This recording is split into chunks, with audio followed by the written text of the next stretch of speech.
Hello बच्चों।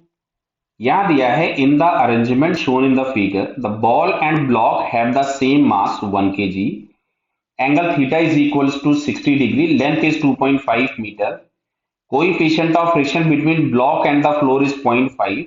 When the ball is released from the position shown in the figure, it collides with the block and block stops after traveling a distance 2.5 meter. The coefficient of restitution between block and ball and block is clear. तो देखो यहाँ पे ये दिया गया है 2.5 metre travel करके रुक जाता है। तो हम लोगों ने मान लिया कोलिजन के बाद इसकी वेलोसिटी आ गई v नॉट। ये हालांकि पिछले क्वेश्चन में मैं निकाल के बता चुका हूं, मैं फिर से लिख दे रहा हूं। तो काइनेटिक एनर्जी मिली half m v not square just after collision, और सब की सब लॉस हो गई। लॉस हो गई और लॉस किस में हुई होगी? फ्रिक्शन में। तो इसको हम लोग लिख सकते थे म्यू एन इंटू डी। तो 1/2 m v not square, mu की वैल्यू हो गई 0.5, n इज इक्वल्स टू हो गया mg और d दिया था 2.5 मीटर। तो इससे हम लोगों ने सॉल्व किया तो वी नॉट हमारे पास आता था 5 मीटर पर सेकेंड, यानी जो वेलोसिटी ऑफ द ब्लॉक है जस्ट आफ्टर कोलिजन, ये हम लोगों के पास आ गई 5 मीटर पर सेकेंड। क्लियर बताइए। अब जरा हम पहले बॉल को चेक करें कि बॉल जब नीचे आई है तो जस्ट बिफोर कोलिजन इसकी वेलोसिटी क्या है, क्योंकि हमको कोएफिशिएंट ऑफ रेस्टिट्यूशन के लिए रिलेटिव वेलोसिटीज चाहिए आफ्टर एंड बिफोर। क्लियर। तो अब अगर हम इस बॉल को चेक करें तो ये बॉल इनिशियली इस हाइट पे और ग्राउंड यहां पे आ रही, तो मैं इस जगह पर रेफरेंस ले लेता हूं। तो इनिशियली ये किसी हाइट h पर है। अच्छा, ये जो h होगा वो होगा कितना? तो यहां से लेके यहां तक में ये वाला जो हाइट होगा, क्या मैं इसको l cos थीटा लिख सकता हूं? और थीटा इज इक्वल टू देखिए दिया हुआ है 60 डिग्री।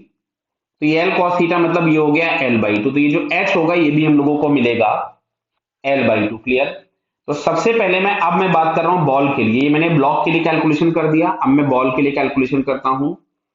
तो इनिशियल एनर्जी के नाम पे mg है, जब बॉटम मोस्ट पॉइंट पे पहुंचा तो इसका वेलोसिटी कुछ भी u हो गया। क्लियर।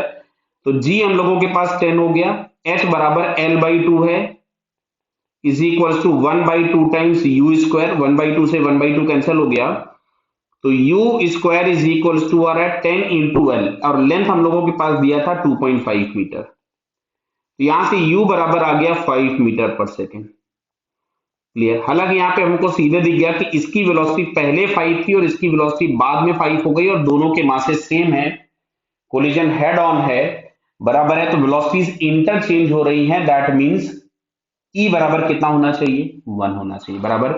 बाकी आप लिखना चाहें तो लिख सकते हैं रिलेटिव वेलोसिटी आफ्टर कोलिजन हो गई v नॉट, और रिलेटिव वेलोसिटी बिफोर कोलिजन कितनी थी u, तो E की वैल्यू कितनी मिल जाएगी? 1।